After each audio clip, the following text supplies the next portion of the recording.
or another by Hurricane Sandy. I know some of your buddies have been texting you, telling you about some downed trees. I got a text also from my husband, said they're at my family at a hotel right now. We've lost power.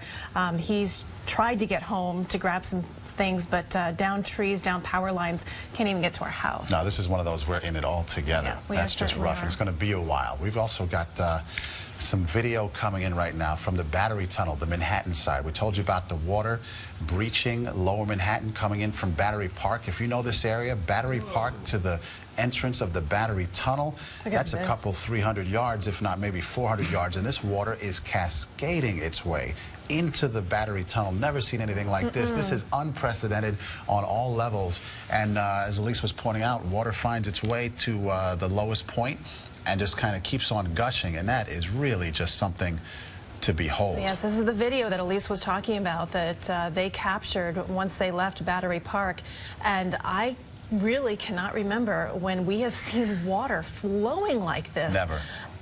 In lower Manhattan. No, I mean, absolutely not. You know, we were just in this area, Maurice, for the Steven Siller Tunnel to Towers run, and this is where you know, we set up shop. This is where our stage is set up to greet all of the runners at the finish line, and this is now inundated with water pouring into the Holland Tunnel, a tunnel thankfully that was closed earlier today, officials closing it for everyone's safety, and this is their proof and the reason why. And when we look at this water, we're talking about a record surge coming into the area by 2 feet. Lonnie predicted it, Lonnie called it, and here it is. You know, you hope you're wrong in a case like this, but no way. This was evident from the get-go. You guys had your stats coming in, and you predicted it right on the money, Lonnie. Well, and this is the result. When you had that sort of wind direction and those sort of wind speeds that were that strong to push all that water into the area, look, you're right. We talked about this for so long. My biggest fear was the water going underground in New York City, in the southern tip around Battery Park City, and that's what we're seeing. Here's what I'm going to tell you. You're dealing with the worst of it right now. I think that you're going to continue to crest out there. You'll probably pick up another 6 inches out of this storm surge, and then the tide starts to go out. As a matter of fact, the tide's still rising, guys. If you can believe this, it's going to rise for probably, I think I have another 4 minutes of a rise. So you just keep throwing more water on that. And then it's like throwing a baseball in the air. That baseball is suspended only for a brief moment at the very peak, and then it starts coming down. So the tide starts to go back out.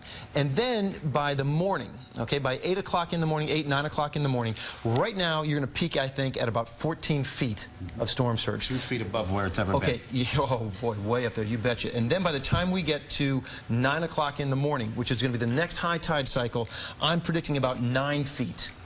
Okay, so you're still above flood stage there, but it's not like this. You should be, my fingers are crossed on this, but if all the numbers we've looked at are true, it should be about 5 feet less than what you're going to have in about the next 10 minutes. That would be tomorrow about 9 a.m., and then like around 9 p.m. tomorrow night, you should be down to about, you know, below flood stage.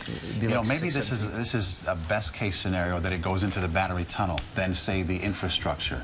All right? I mean, it's not good, but it's better than it being. Well, is that, look, now I'm thinking of how things work down there. The water comes in and it hits that tunnel first.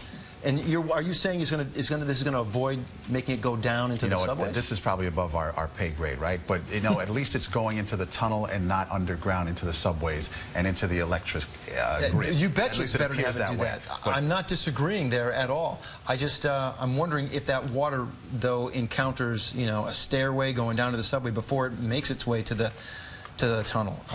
It's a bad situation, get that water underground. No, it is. Lonnie, you were talking about low tide hitting at some point, but there's no way that the waters can recede as they normally do. I mean, no, you're clearly above water because you're clearly above average because of the storm surge. But here's the deal. If you're going to put wind against the tide will win. As strong as those winds can blow, the tide will win. I mean, as strong as those winds were, guys, before we put high tide on top of this, we weren't dealing with this. This is a case of the surge coming in at the absolute wrong time. All those strong winds came in when we had a high tide, an astronomical high tide, extra high because of a full moon overhead. everything that could work against us has been working against us. I kind of like what Maurice is saying is, hey, look, maybe this is the best place that water could go. If we are putting it down into the Battery Tunnel, the Brooklyn Battery Tunnel, as opposed to down to a subway, you betcha I think that's better. But we'll have to see how that plays out. I can't guarantee that, guys. I don't think that's going to be the case. Yeah. Okay, Lonnie, we're looking for this water to recede at some point. We're going to follow this. We're going to follow every aspect of this story around the tri-state area. Sandy slamming us. We'll be right back.